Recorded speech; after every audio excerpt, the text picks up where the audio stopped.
Just let me know. Lolle my ass, dude. Lolle. Skip this video, lolle. Shut the fuck up, little Krish, about LSF. I swear to God, I will yeet you into fucking space. You understand me? In the late 19th century, the city of London was the largest in the world. A sprawling metropolis and a melting pot for trade, finance, and people. But in the autumn of 1888, an horrific story emerged from the capital's East End. A story so dreadful, it sent shockwaves around the world. One after another, destitute women of the East End fell victim to a vicious killer known as Jack the Ripper. Despite an extensive manhunt and a few close calls, the Ripper was never caught. Instead, the murders came to an abrupt end and left behind one of the greatest mysteries in the annals of crime.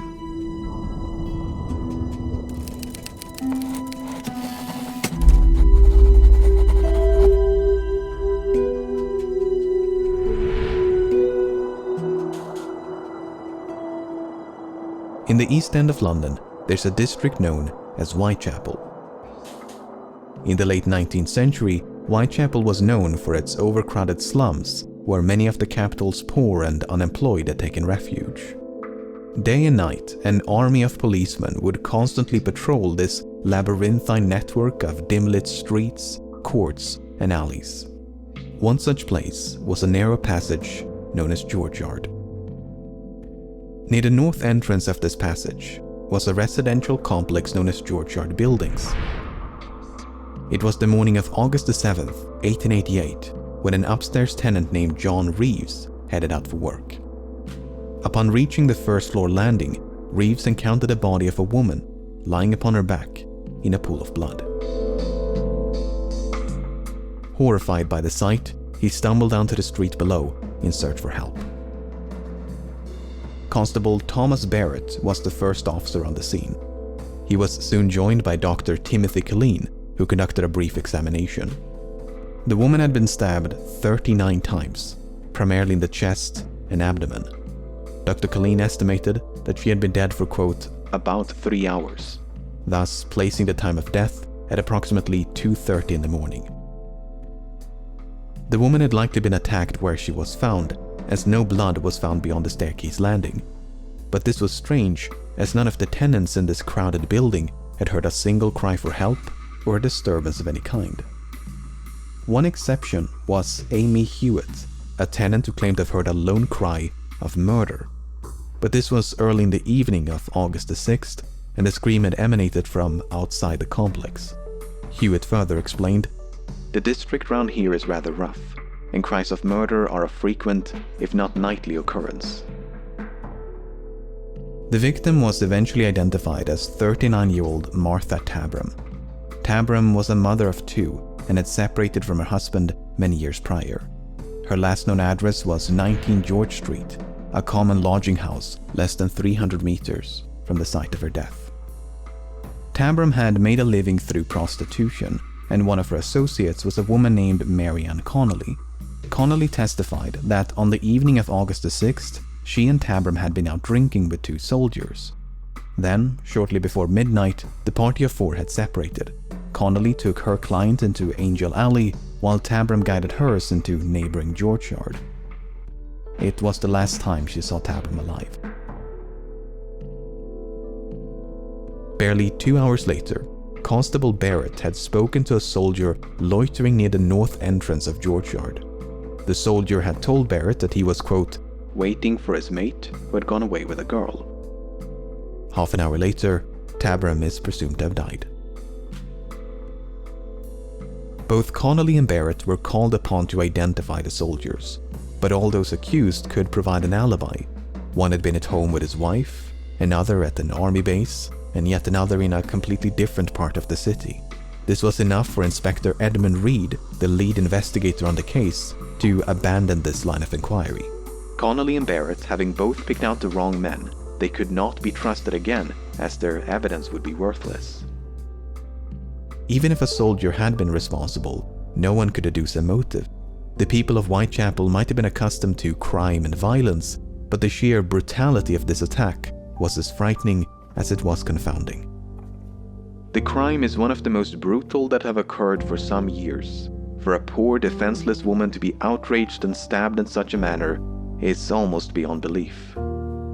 These were the concluding remarks delivered at the final inquest held on August the 23rd. Only a week later, things would go from bad to worse.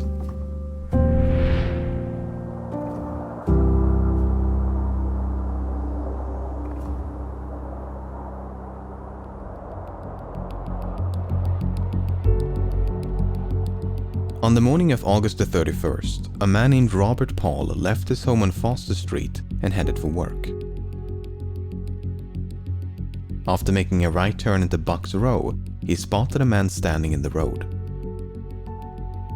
The man turned around to face him and said, "Come and look over here. There's a woman lying on the pavement." The stranger was named Charles Cross, and he too had been on his way to work when he first caught sight of the woman. The two men now cautiously approached. The woman's hands were cold to the touch, and Cross believed she was dead. Paul, however, thought he could sense faint breathing. But instead of seeking immediate help, Cross and Paul were more concerned about being late for work. As such, they quickly resumed their morning commute, hoping to notify policemen along the way. Fortunately, Constable John Neal was just around the corner.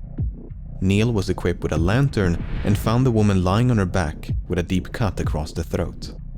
The wound was still bleeding and parts of her body were still warm.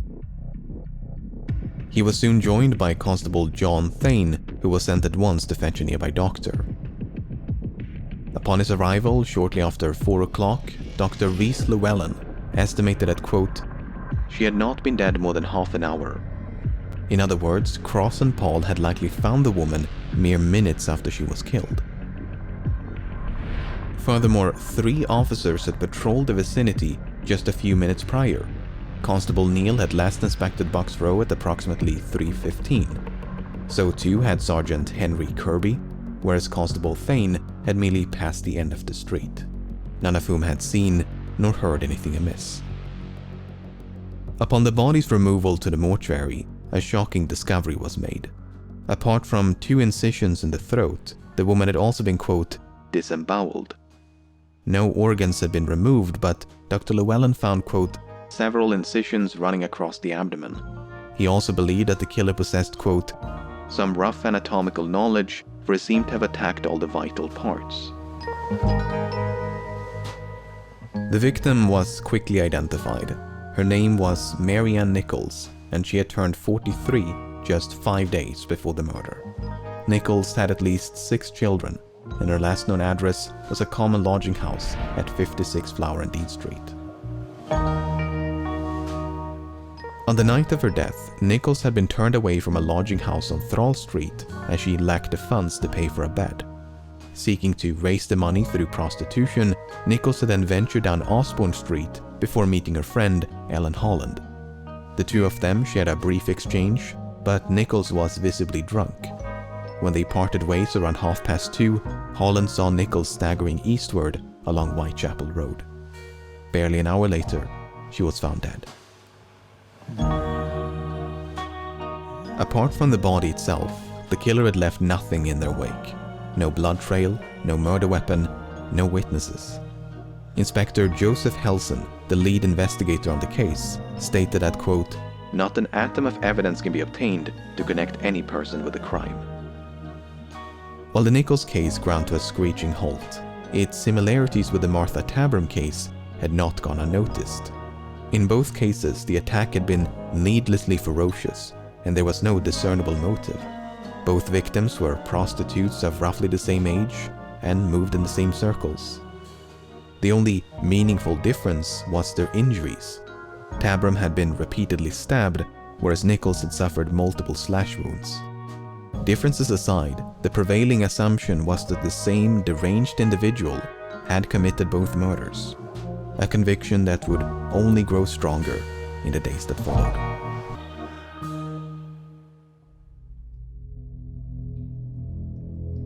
As the sun was rising on September the 8th, a man named John Richardson was on his way to work. At 4:45, he made a quick stop at 29 Hanbury Street.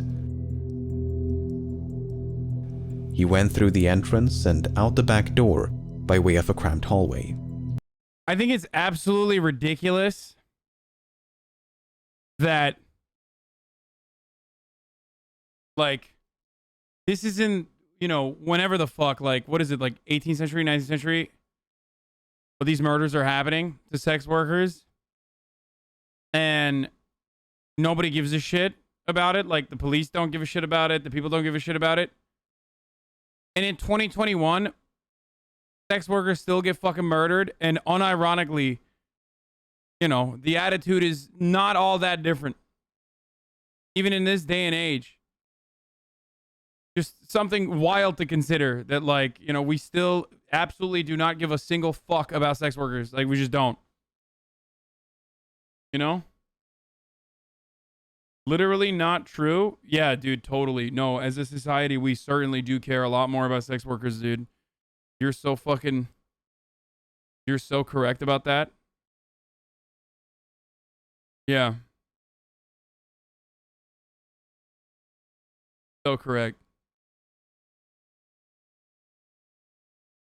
Lolle. Lolle. Richardson then sat down on the backyard steps before grabbing a knife to trim a vexing piece of leather from his boot. Once satisfied, he left the building and shut the front door behind him. About an hour later, a third-floor tenant of the same address, John Davis, plodded downstairs and into the hallway. The front door was now wide open, but the one in the back was closed. When Davis went to open it, he found the bloodied remains of a woman lying on her back just below the steps. Inspector Joseph Chandler was the first officer on the scene. After a brief inspection, he sent at once for a medic. Dr. George Phillips arrived at 6:30 and found the woman, quote, terribly mutilated. The throat had been, quote, dissevered deeply, whereas the abdomen had been, quote, entirely laid open. The intestines had been, quote, lifted out of the body and placed by the shoulder of the corpse. The body was then conveyed to the mortuary, while Inspector Chandler and Dr. Phillips conducted a sweep of the backyard. Most of what they found belonged to the tenants of the building, but just below the resting place of the woman's feet, they found a small piece of cloth and 2 combs. The items had likely belonged to the victim, but it seemed to Dr. Phillips that they had been deliberately positioned and arranged by the killer. The post-mortem revealed that 2 brass rings had been forcefully removed from the victim's left hand. These rings were nowhere to be found. Portions of the victim's abdomen had also gone missing, including the womb. Dr. Phillips believed that, quote, the mode in which these portions were extracted showed some anatomical knowledge. This point was greatly expanded upon at a subsequent inquest. The injuries had been made by someone who had considerable anatomical skill and knowledge. There were no meaningless cuts. For instance, no mere slaughterer of animals could have carried out these operations. It must have been someone accustomed to the post-mortem room. The victim was quickly identified as Annie Chapman. Chapman's date of birth is a bit uncertain, but she was roughly 47 at the time of her death. She had at least 7 children, but was tragically only survived by 2. Her last known address was a common lodging house at 35 Dorset Street. On the night of her death, Chapman had been denied accommodations as she lacked the funds to pay for a bed. She was escorted off the premises by the night watchman, who then saw her vanish into a nearby alleyway. What happened to Chapman over the next few hours, nobody knows. Her whereabouts during this time is a complete mystery. But unlike the 2 previous cases, a witness in the Chapman case might have caught a glimpse of the killer. At 5:30 on the morning of September the 8th, a woman named Elizabeth Long spotted a man and a woman conversing outside 29 Hanbury Street. Long was positive that the woman she'd seen was Annie Chapman, but the man had stood with his back towards Long, so she never saw his face. Long did, however, manage to overhear a fragment of their conversation. The man had posed the question, "Will you?" to which the woman responded, "Yes." Now, a lasting point of contention in the Chapman case is the time of death. According to Dr. Phillips, when he arrived at 6:30, Chapman had been dead for, quote, "at least 2 hours." That would place her death at around 4:30. But according to Long, she saw Chapman alive a full hour later. Then there's the testimony of John Richardson. Richardson was the son of one of the tenants in the building. At 4:45, he made a routine checkup on the door to the basement, which had previously suffered a break-in. When he found it secure, he sat down on the backyard steps to trim a piece of leather from his boot. Even though he sat mere centimeters from the murder site, Richardson did not see a body. He was adamant on this point. "I could not have failed to notice the deceased if she had been there."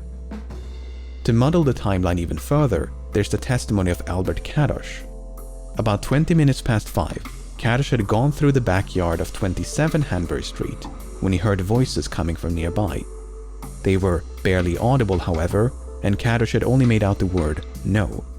A few minutes later, he heard something falling against the wooden fence dividing the 2 yards. There's no one way to untangle this web of contradictions, but Dr. Phillips did. The one word that streamers fear the most. If you want to own the streamer, all you need to do is finish your statement with "lolle" in the end. Undefeated. Concede the possibility that he'd miscalculated.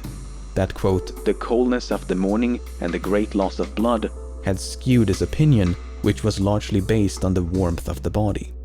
So, presuming that Dr. Phillips did miscalculate, and the recollections of Long and Cat. Okay, so Dr. Phillip did it. We got it. All right, mystery solved. It's over. Off Pack it by a up. few minutes, that would place Chapman's death at around 5:30 in the morning. By this point, the dim light of dawn would have provided the tenants of 29 Hanbury Street an unobstructed view of the murder site, some of whom had even slept with their windows open. In spite of this, the killer managed to evade detection and even made time to arrange the victim's possessions.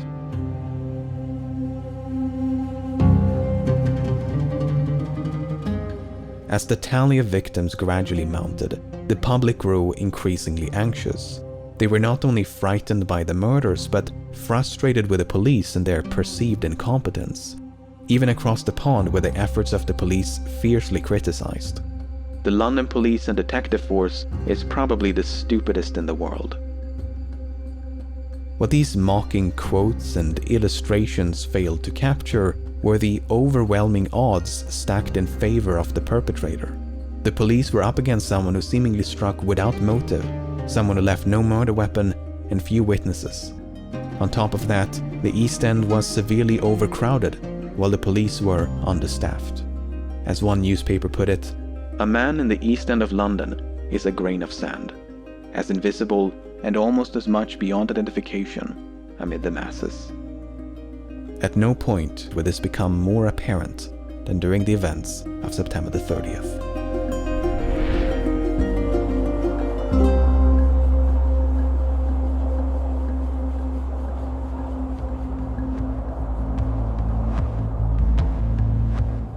On September the 29th, a routine Saturday meeting was held at the Socialist Club on Berners Street. When the meeting came to a close around midnight, all but a few members returned home. Those who remained proceeded to drink and socialize. Half an hour in September the 30th, Joseph Lave stepped outside to get some fresh air. Lave used the side entrance leading into Dutville's yard and lingered for about 10 minutes. Moments after Lave had gone back inside, Morris Eagle accessed the building via the same entrance. He too was a member of the club and had just returned after escorting a woman home. Neither of them noticed anything unusual. 20 minutes later, the sound of a horse and carriage could be heard trotting down Berners Street. The driver was Louis Diemschutz, the steward of the clubhouse. When Diemschutz drove into Dutville's yard, his pony abruptly veered to the left. When he looked down to his right, he thought he could discern something in the darkness. Diemschutz stepped down from his barrow and, after lighting a match, could see a woman lying on her side against the wall. Without even knowing if she was, quote, drunk or dead, Diemschütz rushed inside the club to check on his wife. When he found her safe and sound, he alerted the other members, and a small crowd soon gathered outside. They could now see that the woman's throat had been, quote, fearfully cut, and that, quote, a stream of blood was trickling down the yard. Eagle, Diemschütz, and a few others promptly dispersed to find a policeman. While a growing crowd of bystanders waited for authorities to arrive, there was no sign of the perpetrator. But across the city, less than a kilometer to the west, an even more ghoulish discovery was about to be made. At 1:30 of the same morning, Constable Edward Watkins patrolled an open space known as Mitre Square. Watkins' beat would take him through the square about once every 13 minutes, and on this occasion, it was deserted. But in the time it took Watkins to complete another rotation, Mitre Square was turned into a crime scene. I next came in at 1:44. I turned to the right. I saw the body of a woman lying there on her back. I saw her throat was cut and her bowels protruding. The stomach was ripped up. She was lying in a pool of blood.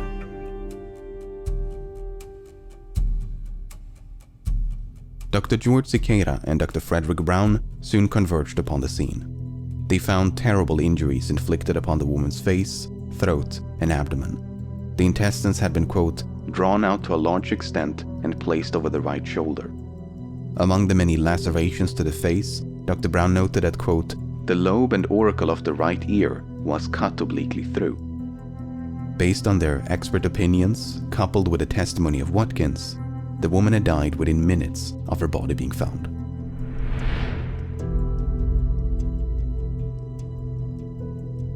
Back in Berner Street, Dr. Frederick Blackwell and Dr. George Phillips had reached the same conclusion. The woman in Dutville's yard had died within minutes of her body being found. But unlike previous victims, she had only suffered injuries to the throat. There were no abdominal mutilations or anything else by which to connect the attack to the others.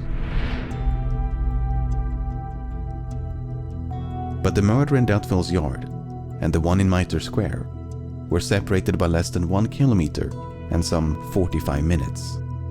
This allowed for a chilling possibility. It was suspected then, as it continues to be today, that when Diemschütz came clattering through the gateway, he unwittingly interrupted the murder. The killer may even have become trapped inside Dutville's yard because the gate on Berner Street was the only point of entry. Perhaps they saw an opportunity to escape when Diemschütz then rushed inside the club. From there, it would have taken them less than 15 minutes to reach Mitre Square. Plenty of time to hunt for another victim. But it must be emphasized that this is pure speculation. There is no evidence to suggest the two murders were even connected. The woman in Dutville's yard was identified as 44-year-old Elizabeth Stride. Stride was a Swedish immigrant who'd lived in London for over 2 decades. Following the death of her husband, she had made a living through prostitution. Her last known address was a common lodging house at 32 Flower and Dean Street. On the night of her death, Stride had been seen by quite an abundance of witnesses. First, she was seen in the company of a, quote, respectably dressed man around 11 o'clock. About 1:45, Stride was seen talking to a man who was, quote, decently dressed and had the appearance of a clerk. Then, only a few minutes before the murder, Stride was seen in the company of a man by Constable William Smith. The man was carrying a small parcel wrapped in newspaper and was of, quote, respectable appearance. It's unclear whether these descriptions are of the same person or if Stride accosted multiple clients as the night progressed. There were other witnesses, some less credible than others, but the one that really stood out from the rest was Israel Schwartz. About 1:45, Schwartz had been walking down Berner Street. As he came up on Dutville's yard, he witnessed a man throwing a woman. Okay, dude. Dude. The thing I don't understand the thing I like legitimately do not understand is like How the fuck did he know everyone was like 40 or 42 years old or 44 years old? Like virtually all of his victims are like the same age. I feel like that's the most insane part about this. Like, to the ground in front of the entrance. The woman had, quote, screamed 3 times, but not very loudly. Schwartz would later identify this woman as Elizabeth Stride. Schwartz did not try to intervene, but opted instead to simply cross the street. That's when he spied a second man on the opposite side who was lighting a pipe.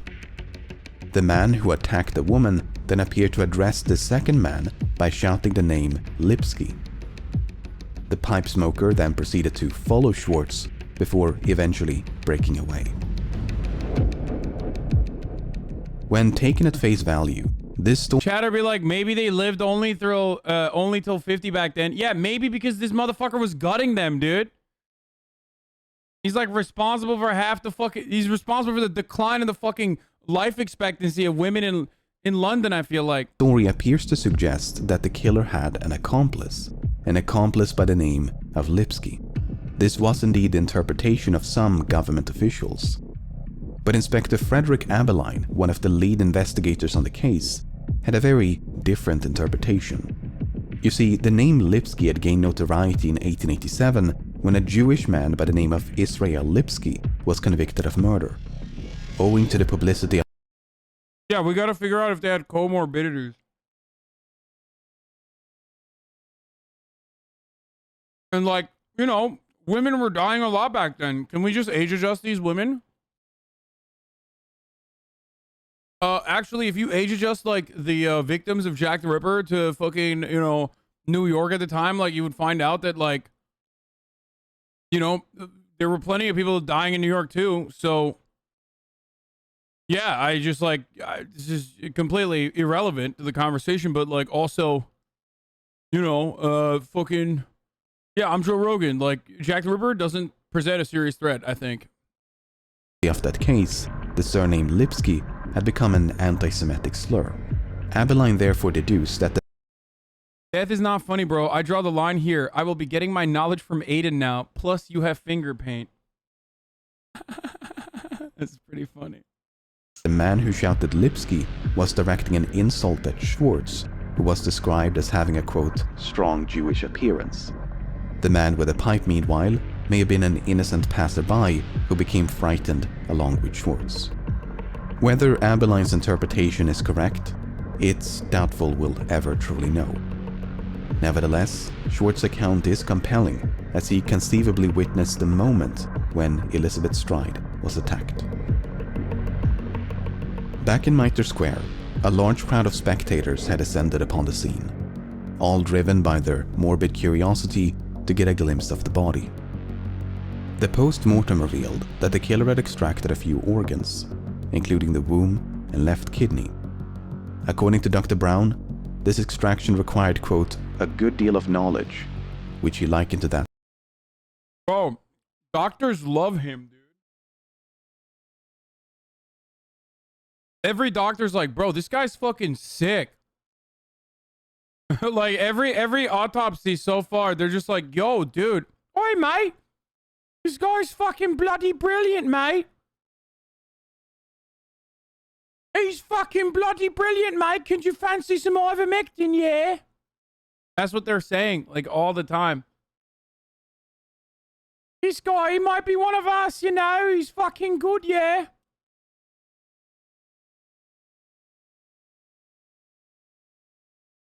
Crazy. That of a butcher. By contrast, Dr. Cicada did not find any signs of, quote, great anatomical skill. Dude, I'm telling you, they're like, yo, this guy is so sick at butchering. The woman in Mitre Square was identified as 46-year-old Catherine Eddowes. Eddowes had at least 5 children, but after escaping her abusive husband, she had become estranged from her family. Her last known address was a common lodging house at 55 Flower and Dean Street. Oh, he said it wasn't good. I was just jealous. On the night of her death, Eddowes had been out drinking. She got so drunk that around 8:30, she was found lying on the sidewalk in Aldgate High Street, surrounded by a crowd. The commotion attracted a few officers who then escorted Edos to a nearby police station. There, she remained locked in a cell until 1 o'clock in the morning.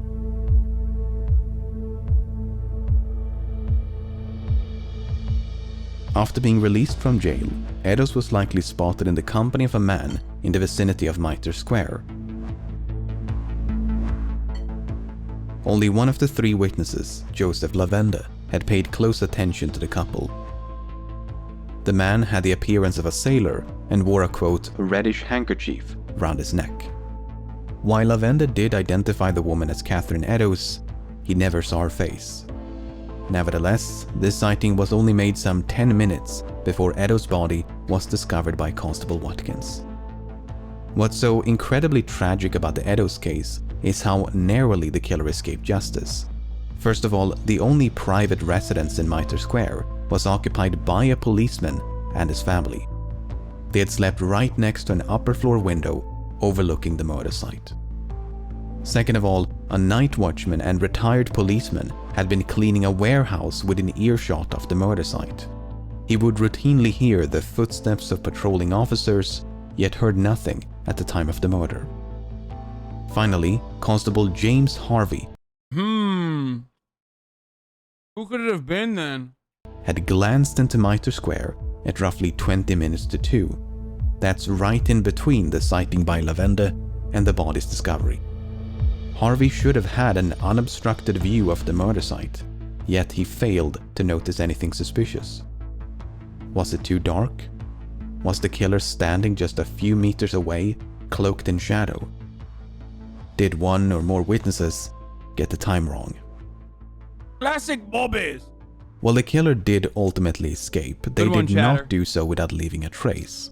Shortly before 3 o'clock, a blood-stained piece of cloth was found near the entrance to a building a few blocks to the northeast. It proved to be a ripped portion of the apron worn by Edos. The patch had evidently been torn off and then discarded by the killer upon their escape. Now, on the wall above this patch of apron, someone had written a message. "The Jews are the men that will not be blamed for nothing." To this day, both the meaning and the author of this message remain in doubt. Was it written by the killer? Was it an attempt to cast suspicion upon or even away from the Jewish community? Was it completely unrelated to the murder? So this guy's just straight incel, dude. He's like murdering sex workers. He's anti-Semitic. Like, this guy was doing incel shit before this was popping on 4chan, you know? Similar questions would soon be raised by a few letters. Letters which had supposedly been written and posted by the killer.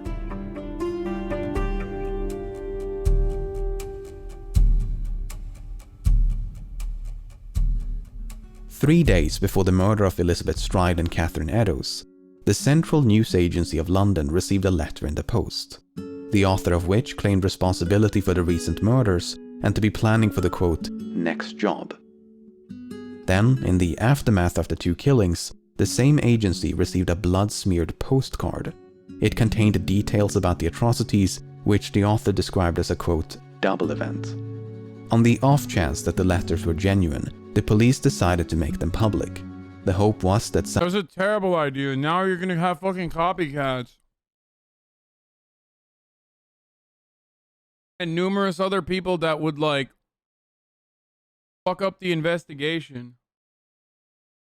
Can you check your donos in a bit? I always do, and then there's nothing relevant in there. Hey Hasan, actual 100 Thieves marketing team here. You down to play in our Minecraft event this Saturday? If so, please respond to Austin's DMs hustle. What?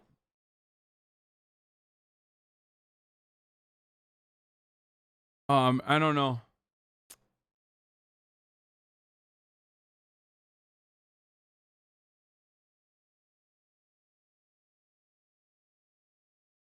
someone would He's a poster. The fucking Jack the Ripper. He's also a poster. He's got it all, dude.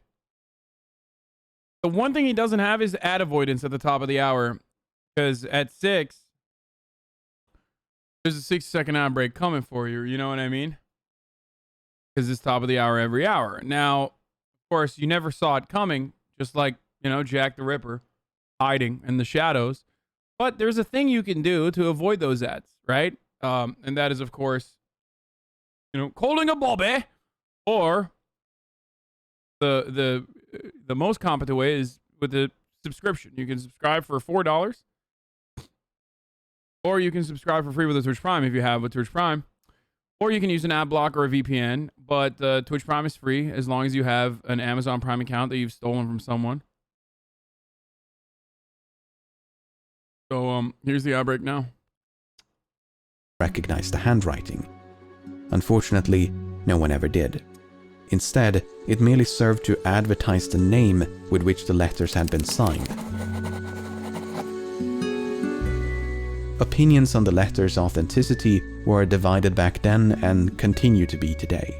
Most notably, the Dear Boss letter had promised to, quote, clip the lady's ears off and send them to the police.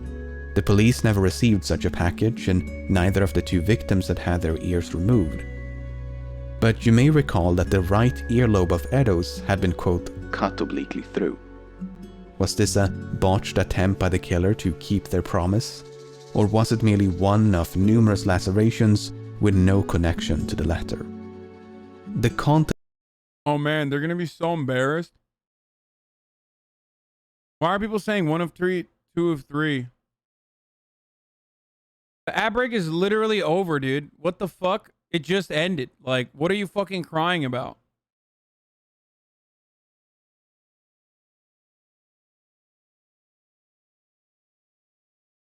Contents of the letters notwithstanding, modern linguistic analysis does suggest that they were penned by the same hand. So, hoaxes or not, the authors were likely one and the same. However, the handwriting bore, quote, no resemblance at all to the message written above the torn patch of apron. Now, the publication of the letters inspired an onslaught of copycats. Agencies all over London were soon inundated with correspondence imitating the other two. Fucking called it. But at least one of them might have been genuine, not because of the contents of the letter, but rather the contents of a box with which it was delivered. On October the 16th, a man named George Lusk received a small package in the post. Lusk was the chairman of the Whitechapel Vigilance Committee, a small group of local tradesmen who sought to identify the killer. The package consisted of a letter and a cardboard box containing half a kidney. The doctors who examined the kidney all agreed that it was human, but whether it was the same left kidney removed from the body of Edos could not be determined. It could, for instance, have been an elaborate hoax by a medical student or someone with access to human organs. The author of the accompanying letter, meanwhile, insisted that the kidney did belong to the victim and that they had fried and eaten the other half. A popular theory at the time, and one that still is today, was that some of the letters had been fabricated by the press. According to Chief Inspector John Littlechild, the letters were, quote, a smart piece of journalistic work. Assistant Commissioner Robert Anderson dismissed the letters as, quote, the creation of an enterprising London journalist. Meanwhile, Chief Constable Melville McNaughton thought he could discern the, quote, stained forefinger of the journalist. There are a few candidates for who this journalist might have been. Let me tell you something. If you're a fucking cop at that time and place, you don't get to shit on the fucking media. Okay? You gotta do your job a little bit better before you can start fucking, pointing fingers at the media, okay? I mean, British media has always been dog shit, right? It's always been dog shit, but goddamn, dude, the British bobbies somehow worse, outclassed and outmatched by the media. But there is no solid evidence against any one of them. Whether it was a hoax by an enterprising journalist or the genuine prose of the Ripper, the letters did nonetheless receive widespread attention. They commanded space in virtually every newspaper and dominated much of the public discourse throughout October, a month which passed without a single atrocity bearing the signature marks of Jack the Ripper. Perhaps it was finally over. It is pretty certain that the master has become frightened and has suspended his horrible work for the present, if not for good.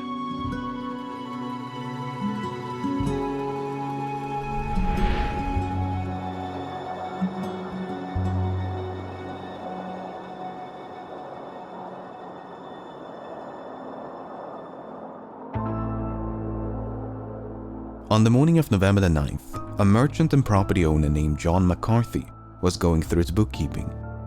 McCarthy was the landlord of British media's dog shit, but American media good? Okay. Yeah, you know me, I'm a famous defender of American media. Ain't that right, boys? Mustang Maniac, he arrived at that conclusion. Miller's Court, and the tenants of room 13 had fallen behind on their rent.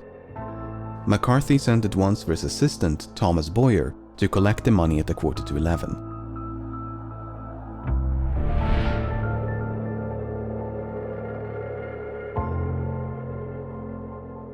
After knocking twice without response, Boyer went around the corner to peer through a window. But his view was obstructed by a coat or curtain, so Boyer had to reach through a broken window pane to pull it aside. That's when he saw the severely mutilated body of a woman lying upon a bed in the corner of the room. Miller's Court was soon crawling with police, but the door to room 13 was locked and had to be forced open with a pickaxe. What they found inside was truly the stuff of nightmares. The sight we saw, I cannot drive away from my mind. It looked more like the work of a devil than of a man. The whole scene is more than I can describe. I hope I may never see such a sight again. Dr. George Phillips described the body as, quote, cut all to pieces. Dr. Thomas Bond described the woman's face as, quote, hacked beyond recognition. The abdomen had been, quote, emptied of its viscera, while the throat had been, quote, severed all round, down to the bone. The body had been monstrously disfigured, with loose organs dispersed all around it. The room itself was sparsely furnished and offered little in the way of clues. 2 tables, 1 or 2 chairs, and a small cabinet. Amongst the ashes of a fireplace, the police found patches of burned clothing. Had the killer tried to dispose of evidence, or had it merely been used for warmth and light? The victim was identified almost immediately. Her name was Mary Jane Kelly, and she was the tenant of 13 Miller's Court. But nearly everything about Kelly's life is shrouded in mystery. She was presumably of Welsh or Irish descent and in her mid-20s, making her the youngest victim by far. But given that no matching records of a Mary Jane Kelly have been found, it's probable that she was using a fake identity. In any case, Kelly had not been living alone. Up until a few days before the murder, she had cohabited with a man named Joseph Barnett. They had only separated on October the 30th because Barnett disapproved of Kelly's prostitution and the people with whom she associated. But they did see each other again. On the evening of November the 8th, Barnett paid Kelly a visit. Upon his arrival, he found Kelly in the company of a woman who was just about to leave. Unfortunately, there are conflicting accounts about who this woman was, when Barnett arrived, and how long he stayed. If we choose to believe Barnett, he arrived at some point between 7 and 7:45 and left before 9 o'clock. Shortly before midnight, Kelly was spotted in the company of a man by her neighbor, Mary Ann Cox. When Cox passed the couple, they were about to enter Kelly's. Why did you Google it? You're little fucking babies, dude. room. Yeah. Cox bid. Yo, who are you texting? Your fucking mom. We are having sexual intercourse. This is, I hate to break it to you this way. I'm fucking your mom and I'm texting her, okay?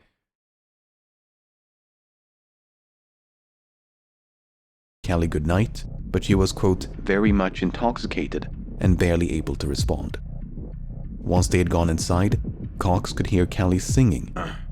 When Cox then left the court about an hour later, Kelly could still be heard singing. By 2 o'clock, Kelly had apparently ventured back outside, for she was spotted by a man named George Hutchinson. The two of them were supposedly well acquainted, and Kelly had asked if he could spare a few coins. But Hutchinson was broke, and Kelly was desperate for money, so they soon parted ways. Moments later, Hutchison observed Kelly being accosted by a well-dressed man. The two of them had a seemingly jovial interaction and began walking north. Hutchison found it suspicious that such a well-dressed man would seek the company of a woman like Kelly. As such, when the couple passed him by, he scrutinized the man's appearance. He was, for instance, carrying a pair of gloves in his right hand and a small parcel in his left. Hutchison decided to shadow the couple. Damn, this motherfucker looks ugly as hell, bro. As they proceeded to Miller's court. Before they vanished up the court, the man handed Kelly a red handkerchief, and she had supposedly told him, "All right, my dear, come along. You will be comfortable." Hutchinson remained in the vicinity until 3 o'clock, but neither Kelly nor the man reappeared. At roughly the same time, Cox returned home. In stark contrast to the loud singing upon her last departure, Cox was now struck by the complete absence of sound and light from Kelly's room. Finally, at approximately 4 o'clock, a tenant above and a woman across from Kelly's room heard cries of murder. The voice was that of a woman, and it appeared to emanate from nearby. Meanwhile, other denizens of the court heard no screams at all. According to Dr. Bond, Kelly died between 1 and 2 o'clock in the morning. Dr. Phillips placed the time of death a few hours later. But some witnesses were quite adamant that they had seen or even spoken to Kelly as late as 8 or 10 o'clock in the morning. Keep in mind that her body was discovered at 11:15. These contradictions are difficult to reconcile, and the precise time of death. Bro, it was fucking hunting season for murderers back in the day. You could just literally get away with murder. Quite literally, you could just like everyone was just like, I don't fucking know. Yeah, I mean, it could be at 9 a.m. It could be at 9 p.m. I don't know. Yeah, it's just, it's terrible. What a crime that just happened here. And they were just, fuck it. Death eludes us to this day.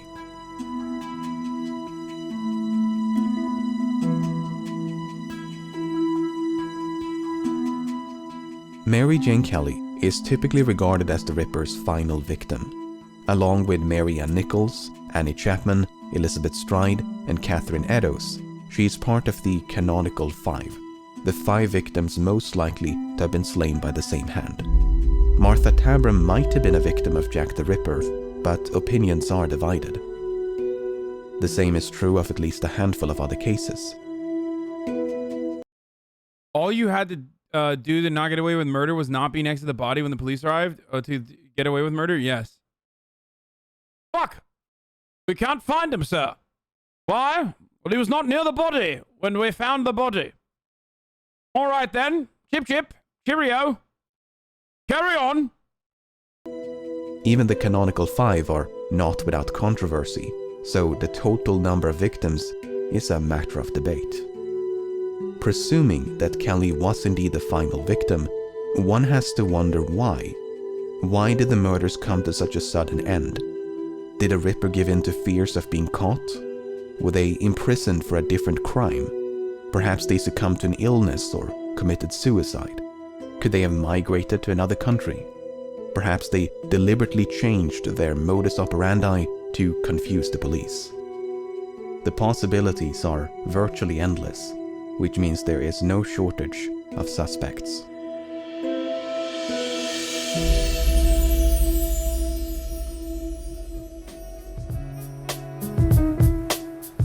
Following the murder of Mary Ann Nichols, a rumor began to circulate that someone called Leather Apron was in the habit of abusing prostitutes. The name quickly made its way into the press, and soon enough it became synonymous with the killer. In fact, Leather Apron was the predominant pseudonym before Jack the Ripper. But the man identified as Leather Apron Was cleared of all suspicion. was soon cleared of all suspicion. Homie, the dude's name is Leather Apron. Arrest him just in case, dude.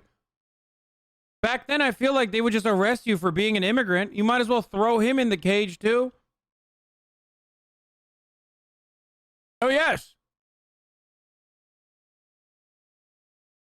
Yes, this suspect is rapist blood murder. No, it's all right then. Yes, we thought so too. We thought Mr. Blood Murder would be the possible suspect, but we've decided that he's all right. He's quite the bocce ball player. This one. Yes, Mr. Rapist Blood Murder. That's right. His real name was John Picer, and he was in a different part of London on the night when Nichols was attacked. This misguided manhunt is somewhat emblematic of the whole investigation. The police pursued even the most... Yeah, the investigation is like, all right, sir. What was the guy's name? What is it, like fucking Leather Daddy or whatever? Leather Apron? Did you do this murder? And he's like, no, bruv. No, I fucking didn't, yeah. And then they're like, all right, good. You pass. Tenuous of leads due to a lack of evidence and mounting pressure from the public. They interviewed thousands, investigated hundreds, and developed numerous theories along the way. In the words of Inspector Frederick Abeline, "Theories. We were lost almost in theories. There were so many of them." In an effort to narrow down the search, the police used a primitive form of criminal profiling. The idea was to analyze the available evidence to try and gauge what sort of person had committed the crimes. This profile was called racism. Prepared by Dr. Thomas Bond, and he described the Ripper as a strong, middle-aged man with an inoffensive appearance who dressed respectably. Bond's most controversial assessment was that the killer possessed, quote, "no scientific nor anatomical knowledge." This stood in direct opposition to the opinions of his peers, most of whom ascribed the Ripper with at least a basic understanding of anatomy. Bro, that's a jealous bitch right there. Based on the witness accounts, the Ripper was a man of average height with a medium to stout build in his late 20s to mid-30s. He wore dark clothes, including a hat of some sort, and had a mustache. But this sort of aggregation or tabulation of accounts... Oh my god, he was a fucking manlet, dude. What the fuck? Yo, this dude is literally an incel.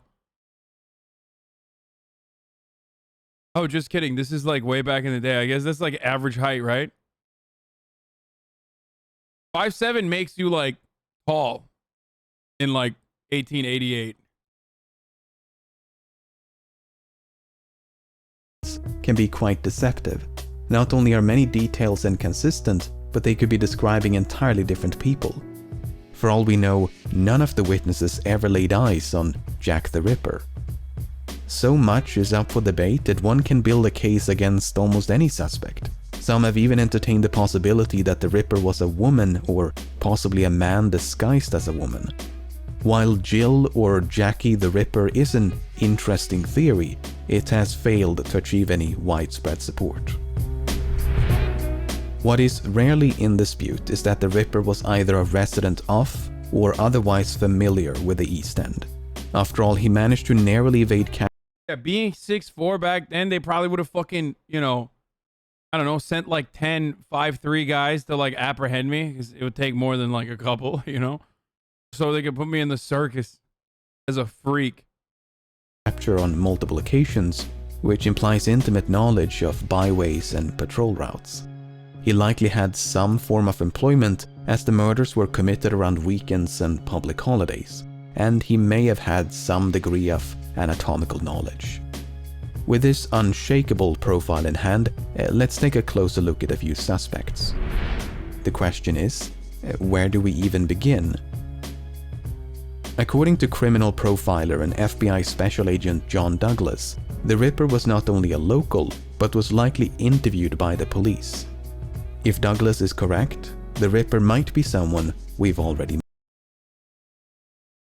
Hassan.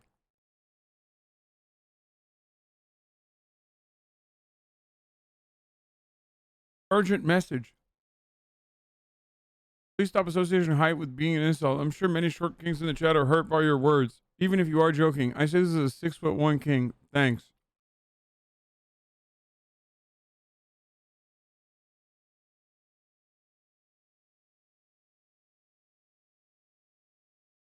Okay.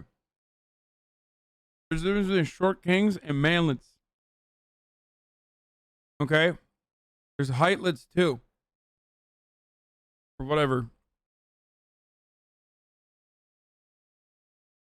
Jack the Ripper is a manlet, not a short king.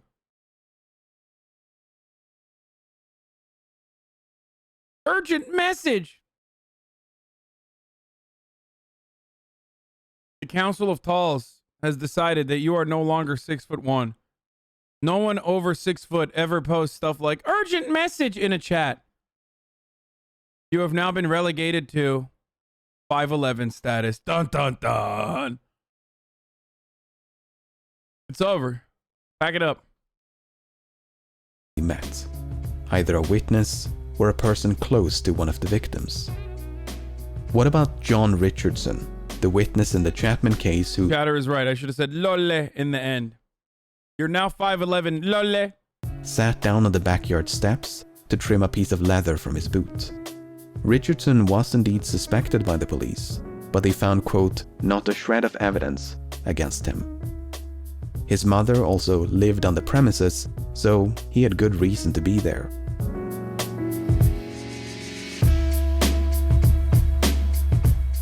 What about George Hutchinson, the witness who followed Mary Jane Kelly after she was accosted by a well-dressed client? Hutchinson never clarified his motivation for shadowing the couple. He merely stated that he was surprised to see a man so well-dressed in the company of a woman like Kelly. Was he surprised because he was concerned? Was he jealous? Was it about money? After all, Hutchinson was broke and the client appeared to be wealthy. Perhaps he waited outside the court with the intention of mugging this well-dressed client. There are many question marks surrounding Hutchinson. He has never been positively identified, so next to nothing is known about his life. This makes it very difficult to build a strong case against him. Hutchinson was interrogated by the police, but ultimately... You know, you might ask, how? That's just how it was back then. He just didn't reveal information about himself. And he did this incredibly powerful move where he was actually from the neighborhood, 3 blocks down. So impossible. There's no intra-agency communication. They're like, oh, bruv, this man is practically invisible, yeah?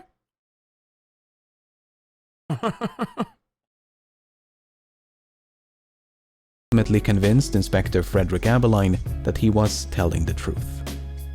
But not every witness attracted such attention from the police. Take, for instance, Charles Cross, the man who discovered the body of Marianne Nichols. Okay, that guy did it. I don't care. Look at that fucking face, dude. I mean, actually, that's it's ridiculous for me to say that. I feel like in 1888, everyone looked like this. What's up with these motherfuckers? Why do they all look like their name is Leather Apron? I mean, homie just looks like his name is Leather Apron, okay? Someone said, bro, he's 23.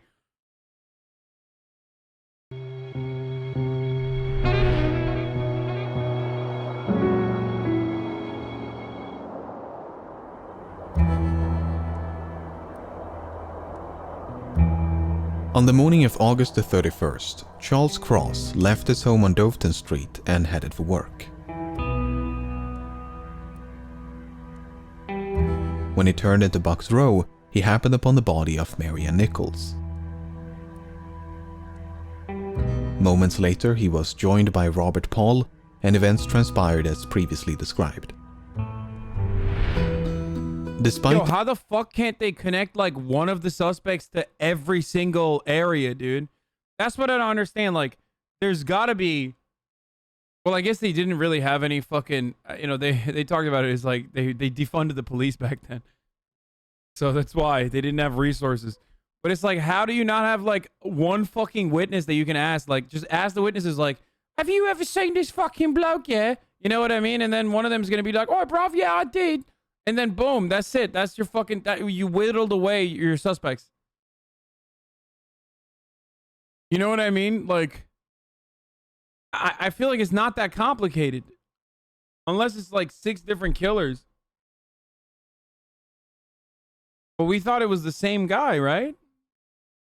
His proximity to the crime, Cross appears to have escaped suspicion from both the press and the police. He was evidently seen as the innocent passerby that he appeared to be.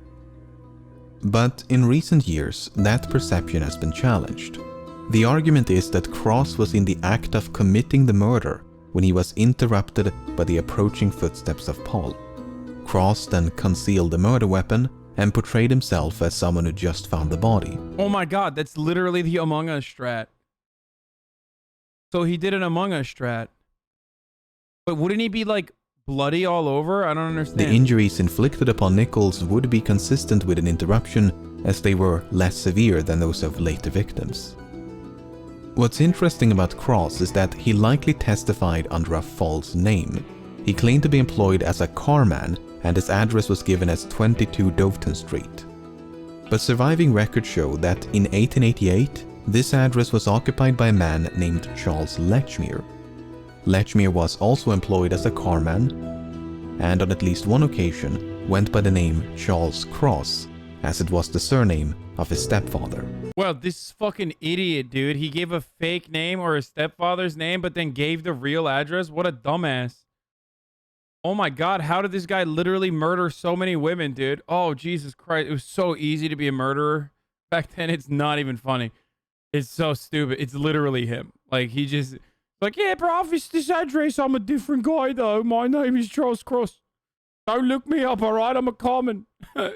Same fucking profession, same address, fake name that could still be connected back to him. So stupid. It is now widely believed that Charles Lechmere was the man who appeared at the inquest, and that he assumed the name of his stepfather when he testified. His motivation for doing so has been the source of much speculation. Was he trying to conceal his identity, or was it merely a force of habit? Hey, why don't you try being an honest police officer? It's harder than you think, and you should absolutely respect him. Says Chudlover999. After all, contemporary examples of people doing the exact same thing are not difficult to find. The most compelling evidence against Lechmere is that his morning commute between home and work roughly coincides with the time and place of the murders. Oh, come on! Except for the murders of Elizabeth Stride and Catherine Eddowes, who were killed on a Sunday, the only day when Lechmere would have been free from work. Not only that, but all the murders were committed around weekends and public holidays.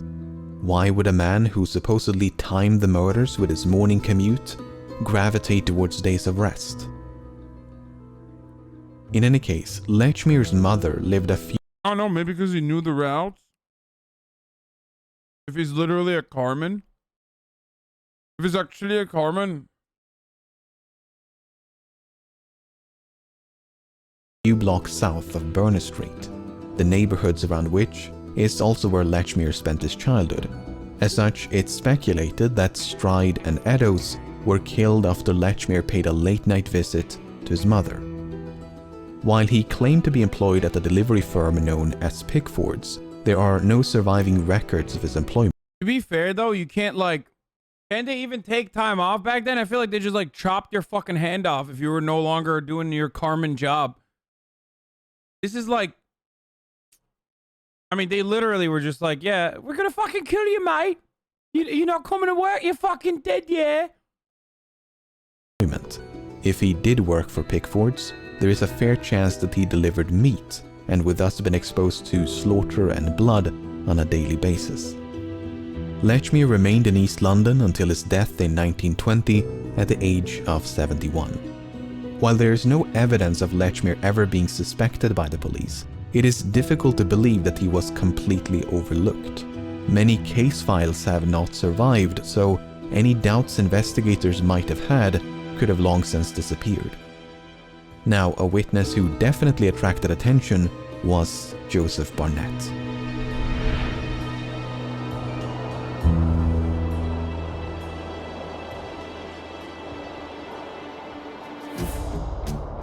Joseph Barnett was the man who lived with Mary Jane Kelly up until a few days before the murder. He and Kelly had supposedly met around April of 1887, and they eventually moved to 13 Miller's Court.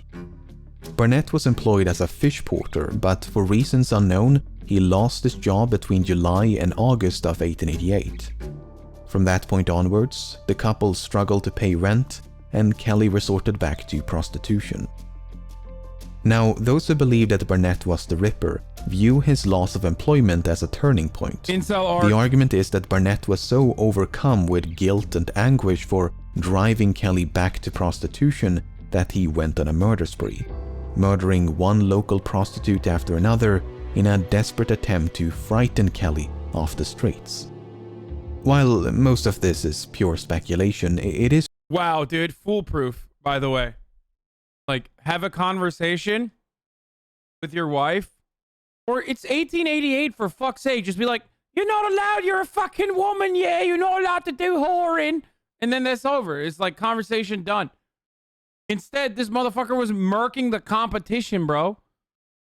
Without realizing. Dude, at that point, I'm gonna be fucking prostituting extra hard. I'm like, boy, bruv, all these fucking ladies are dying. I'm the only one alive with a fanny.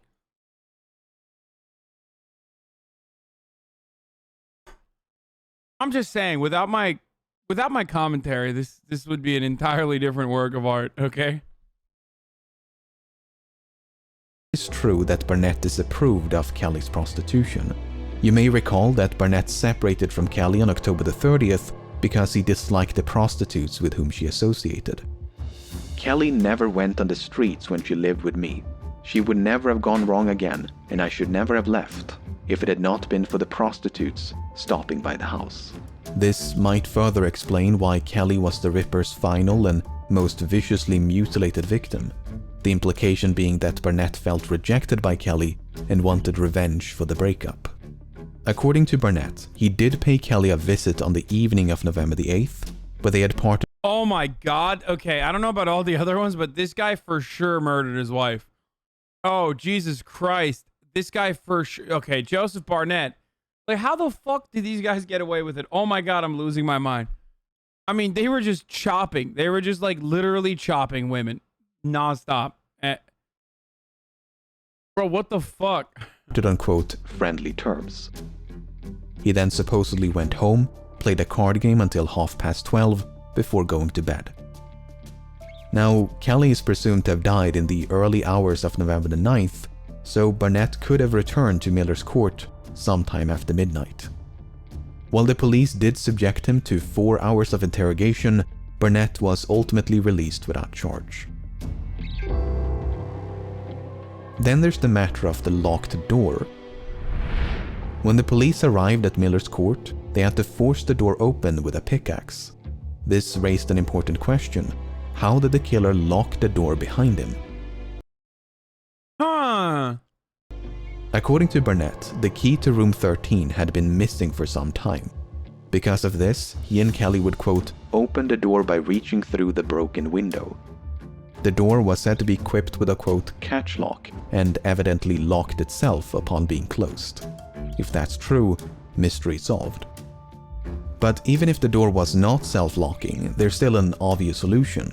All the killer would have had to do is observe Kelly using the window trick and then employ that same technique to fasten the door upon leaving. But those who favor Barnett as the Ripper offer yet another solution. The key never went missing.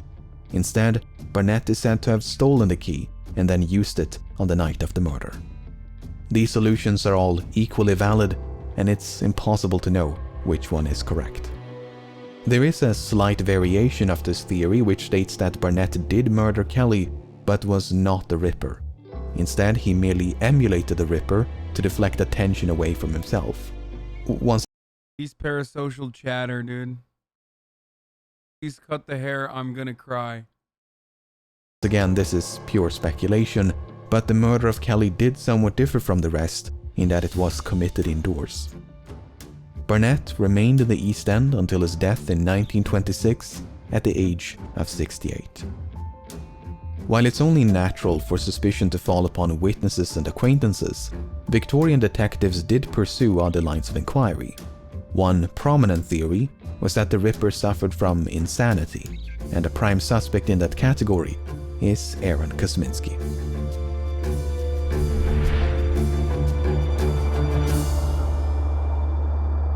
The Whitechapel murders investigation was overseen by numerous high-ranking officers within the Metropolitan Police. Holy shit, this motherfucker is literally a general, bro. What the fuck is that, dude? That's not an officer, bro. That's the colonel. What do you mean high-ranking officer, dude? This motherfucker's got like the entire Navy on his chest. One of them was Assistant Commissioner Robert Anderson. Upon his retirement, Anderson repeatedly and unequivocally stated that Jack the Ripper had been identified. There was no doubt whatever as to the identity of the criminal. Without disclosing the name of the suspect, Anderson described him as a, quote, low-class Polish Jew who was, quote, safely caged in an asylum. He'd been identified by a witness who was described as, quote, the only person who ever had a good view of the murder. Cancel this motherfucker, dude. Look at this guy. That's a double bind. 1, making fun of the Polish, unacceptable. 2, anti-Semitism.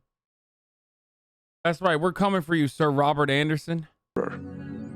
This unnamed witness had supposedly refused to testify. Oh my God, he looks like Corbin. Oh my God, he literally looks like... Oh my God, he looks like Jezza.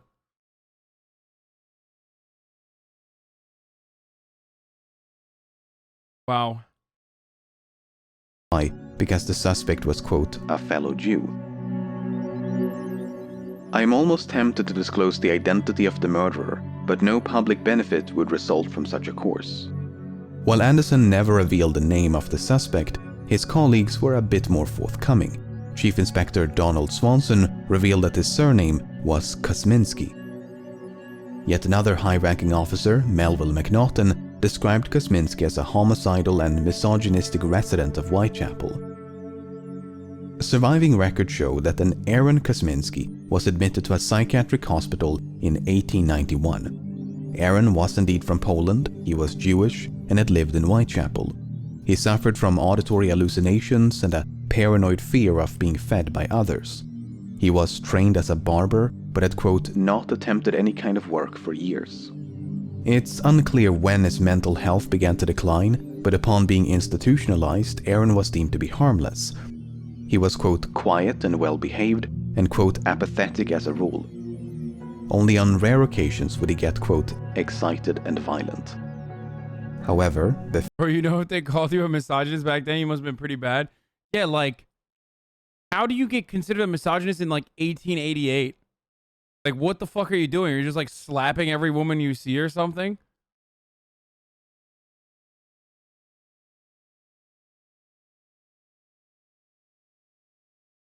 You literally have to be Jack the Ripper? Yeah, like, I feel like misogyny was just like so super commonplace, right? Before his confinement, Aaron had once threatened his sister with a knife. The case against him largely... Dude, what do you guys think happens in this chatter's mind?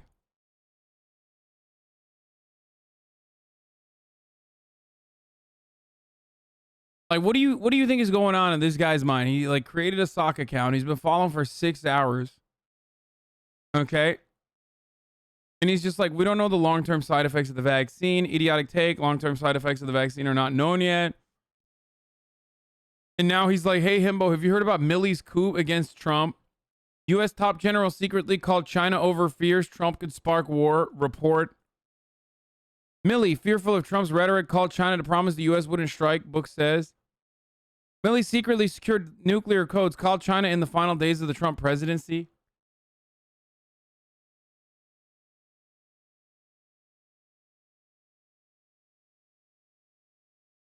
Okay, I don't even care. Let's see. I don't even know if it's real or not, but I don't care. Cool, dude. I love him. I love our fucking gay Marxist generals, okay?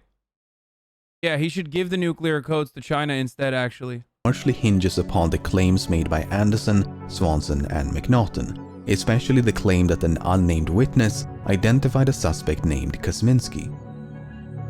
But the descriptions of that suspect are not entirely consistent with Aaron Kosminski.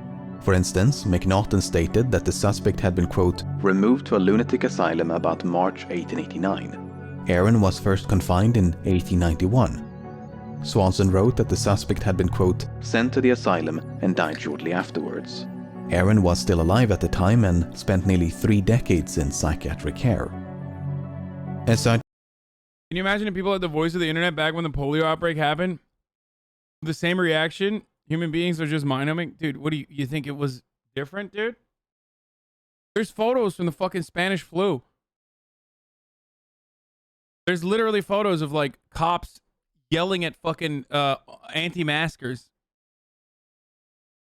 Guys, during the smallpox outbreak, the American government sent police to go into apartment complexes in New York and forcibly inoculate people. They would literally lock them in the fucking chairs and forcibly inoculate them. You understand that, right? Like,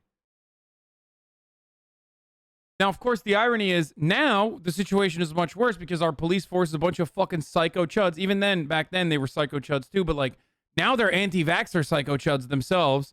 So they're not taking the fucking vaccine. And you bet your fucking ass they're not going to also, you know, force it upon others. So for those of you who think like, you know, things were, you know, so much better or so much worse, like, no, they were just pretty much even, I would say.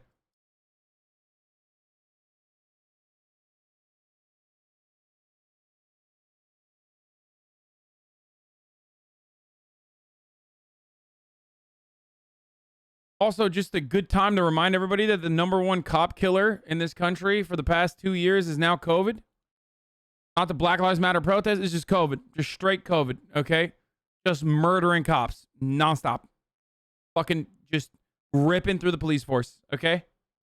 So, you know, do with that information what you will. It is possible that the suspect Kosminski was someone other than Aaron Kosminski. It's also possible that these inconsistencies were mere lapses in memory. After all, these events were recounted years or even decades after the fact, and McNaughton even confessed to writing solely from memory. Regardless of the suspect's true identity, Anderson was the only one who seemed convinced of his guilt. McNaughton ultimately favored a different suspect and stated that, quote, many homicidal maniacs were suspected, but no shadow of proof could be thrown on any one. Inspector Edmund Reed was of the same opinion. Now we have Sir Robert Anderson saying that Jack the Ripper was a Jew. That I challenge him to prove. I challenge anyone to prove that there was a tittle of evidence against man, woman, or child. So when Anderson wrote that there was, quote, no doubt whatever as to the identity of the criminal, he merely expressed his personal opinion. There was in fact ample doubt and no consensus amongst the police. But in recent years, Aaron Kosminski has been resurrected as a prime suspect due to a controversial DNA analysis. Okay, so back in 1888, Acting Sergeant Amos Simpson is said to have stolen a blood-stained shawl from the crime scene of Catherine Eddowes. This shawl was then passed down from one generation to the next before being submitted for DNA testing in 2011. DNA samples were extracted from the shawl and then compared against maternal descendants of Eddowes and Kosminski.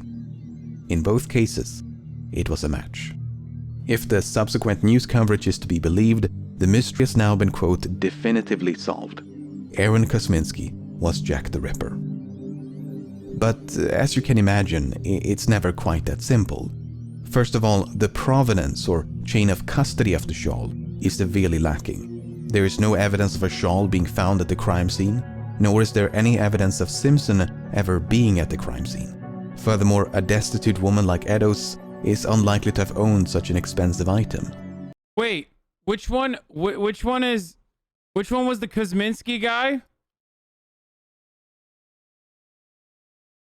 Oh, it's this guy, the fucking guy that wasn't even there? The barber guy who's like crazy, right? That's what they're saying. Yeah, they just they're crazy. They just were like, oh yeah, he's Jewish, he's Polish, there's a double bind, and then he's also at the insane asylum. Just blame it on that guy. That's all right. We've done it. We've done it. He's Jewish, he's Polish. He's at the insane asylum. Case closed. Second of all, the type of DNA used to identify Eddowes and Kosminski was mitochondrial DNA, the powerhouse of the cell. This type of DNA is passed down through the female line and is not unique to any one individual. Thousands can share the same mitochondrial DNA, which means it can't be used to pinpoint a specific person. In the words of a geneticist, based on mitochondrial DNA, one can only exclude a suspect. So to say that the mystery has been definitively solved is widely inaccurate. There's still plenty of room for doubt. So, to recap, a suspect named Kosminski was identified by an unknown witness. This was enough to convince at least one senior officer of his guilt. That suspect may have been Aaron Kosminski, a man who was largely non-violent but once threatened his sister with a knife. Aaron Dude, great police work, dude. They were like, he's Polish, he's Jewish, he threatened his sister with a knife. Put him in an insane asylum. Leather guy? Nah, he's good. He's good. Leather guy. That right there is a good fellow. Leather man. No, he's very good. Leather apron, yes. Fine fellow. Neither be incriminated nor eliminated by the DNA evidence. He spent the rest of his life in psychiatric care and died in 1919 at the age of 53. Did you see the post with you on the PCM Reddit? No, I don't go on the PCM Reddit because I've had sex in the past. Sometimes with your mom. Okay? The fact that I even know what the PCM Reddit means, that like I'm literally regrowing my virginity right now. Okay? Jesus Christ. Kosminski was not the only suspect advanced by a PCM is political compass memes, chat. It's like a fucking weirdo subreddit infested by Nazis who are like, I'm actually a phalangist third worldist, and this Hassan guy is such a fucking idiot, dude. high-ranking officer. A completely different suspect who still falls into the same category is Francis Tumblety.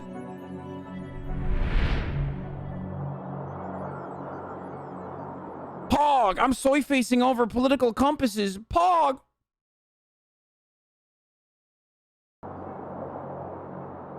2 days before the murder of Mary Jane Kelly, an American physician named Francis Tumblety was arrested in London. As you can probably tell from this photograph, Tumblety was quite an eccentric character. Tumblety! I mean, yeah, what the fuck? Actually, is that even eccentric? Hold up. How the fuck are we deciding that that's eccentric? The other fucking guy was also like... Isn't this what they just looked like back then? I'm confused. Like, this is just how they looked. Okay, they got big mustaches. Like, what's the deal? This is like the most average German man.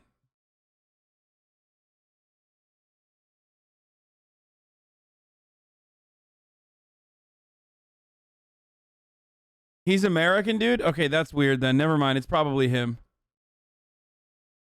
He was born in Ireland around 1833, but was raised in the United States. From an early age, Tumblety gained a reputation for being a medicaster or quack doctor. He engaged in all sorts of medically dubious practices. Ooh, this one's great. This one's wonderful. Okay. So, of course, an American is, selling snake oil in the fucking UK, by the way. Am I surprised by this? No. No, I'm not. We've been fucking over the world with snake oil salesmen for ever, I guess. Perpetuity. Not many things have changed, boys. Here you have another herb doctor, whatever the fuck you want to call it, selling fake cures. Practices and advertised himself as the Indian herb doctor. I wonder if he had ivermectin, brother. He promised Let me tell you something, brother. You know these 2015 Nobel Prize winner right here. To cure anything from dyspepsia and scurvy to cancer and blindness using nothing but medicinal herbs. When he was not posing as a doctor, bro, we're still fucking murdering sex workers. Nobody gives a fuck. Okay, cops are still really incompetent at solving murders. 40% go unsolved. Okay, and we still got American snake oil salesmen telling you that you can fucking cure blindness with this medication. Literally nothing changed, dude. We're still in 1888. What the fuck?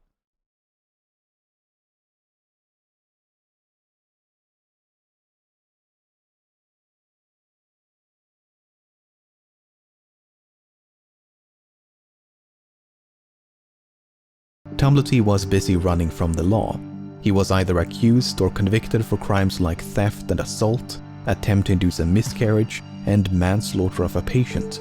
He was even implicated in the assassination of US President Abraham Lincoln, but was ultimately cleared of suspicion. Now, in the early 1860s, Tumblety is alleged to have hosted a lavish dinner party in Washington. Only men were invited to this dinner, and Tumblety had supposedly Yeah, that's what I'm talking about. Boys' night.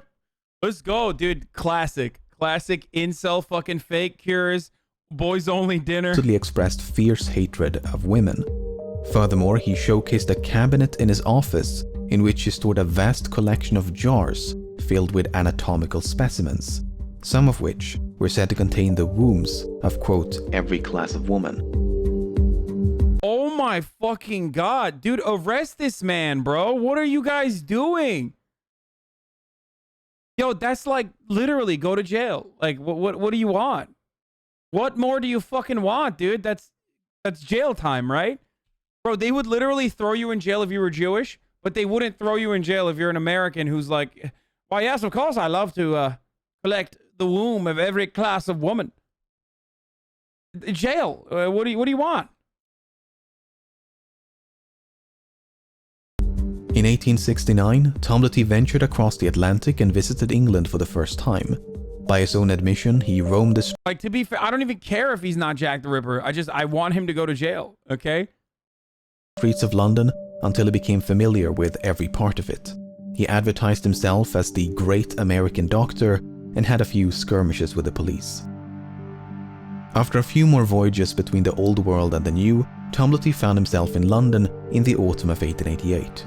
The purpose of his visit and whereabouts at the time of the murders are completely unknown. Tumblety never stayed in one place for long and made frequent use of false names. There is a story of a mysterious lodger leaving behind a blood-stained shirt near the murder site of Elizabeth Stride. This supposedly happened on the night of the murder, and some believe that this lodger was Francis Tumblety. But there is no firm evidence of that, and the entire incident is fraught with uncertainty. No. What we do Guess what? There's no uncertainty. You want to know why? Because that guy should go to jail regardless. Okay? No uncertainty here, boys. I see fucking jars full of wombs, I go jail. I'm a simple man, okay? Don't care, don't know how you got it, don't know how you collected all that shit. You're going to jail. You should.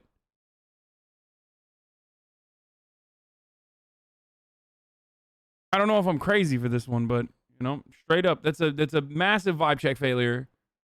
Massive vibe check failure. Not as big as a vibe check failure as missing the top of the hour ad break.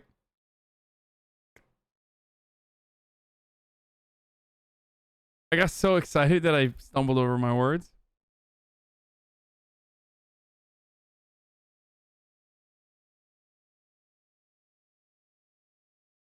Because at the top of the hour, every hour, there's a 6-second ad break, obviously. And if you'd like to no longer see the ads, all you need to do is subscribe. You can do that for $4 because it's September. Or you can do it for free with a Twitch Prime. Or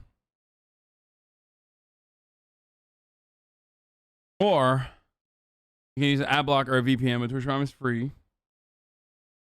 As long as you have an Amazon Prime, that is. You can connect to your Twitch account.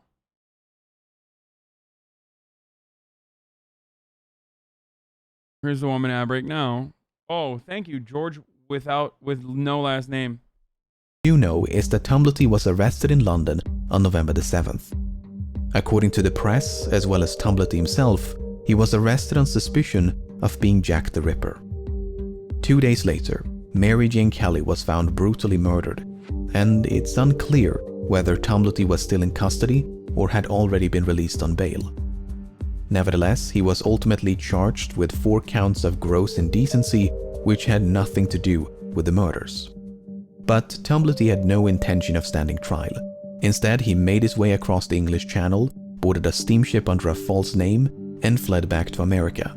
He was pursued by detectives and kept under surveillance, but his offenses were, quote, not extraditable. Bro, what are they gonna do? Like, I feel like if you just escape back to America, bro, motherfuckers escape back to America right now.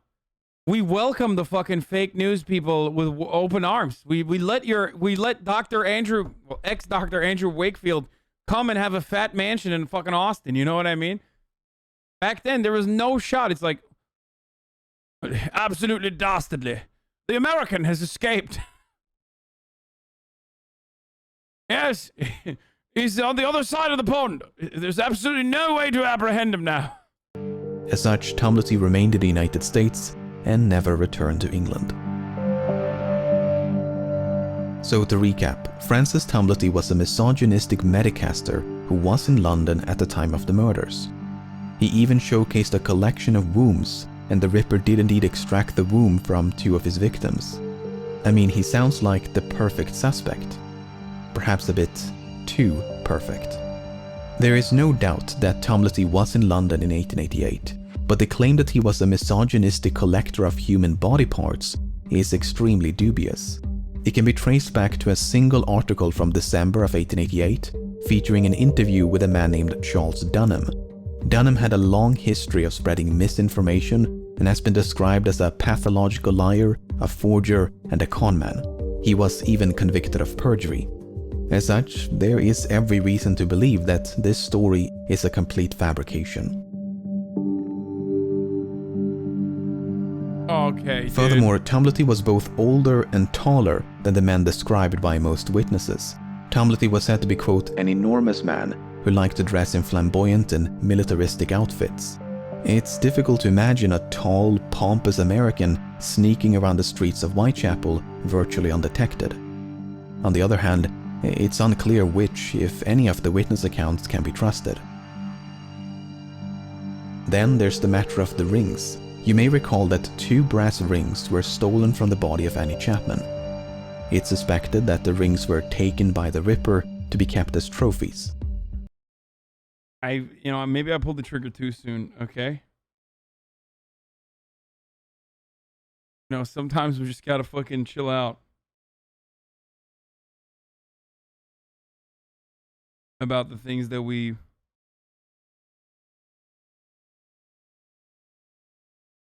say when we point fingers at one another. Now, upon his death in 1903, Tumblety left behind a quite impressive estate. But among his many valuable possessions were a pair of inexpensive imitation rings. Could they have been the same rings taken from the body of Chapman? It's possible. It's also impossible to prove. Chief Inspector John Littlechild regarded Tumblety as a, quote, very likely suspect. And it's not difficult to see why. If the many rumors about him are to be believed, Tumblety had both opportunity and motive to commit the murders. But therein lies the problem. Much of what we know about Tumblety is founded upon unsubstantiated rumors. Tumblety himself was an attention-seeking charlatan with no qualms about lies and deception. With a suspect like that, one can never be certain where the lies end and the truth begins.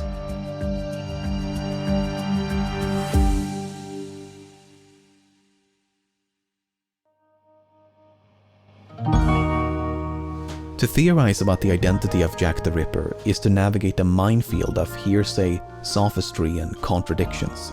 Entire encyclopedias have been dedicated to the compilation of suspects, and with every passing year, they seem to grow ever more expansive. Even though there are hundreds of potential suspects, only a dozen or so are worth more than a brief consideration. Some of the more sensational contenders include famous authors and artists, as well as high-ranking officers and members of the royal family. But these grand conspiracies and elaborate deceptions seem hopelessly Okay. Can we? I'm not moving past this, dude. Bro, this dude literally got the fuck my shit up fan barber cut, dude.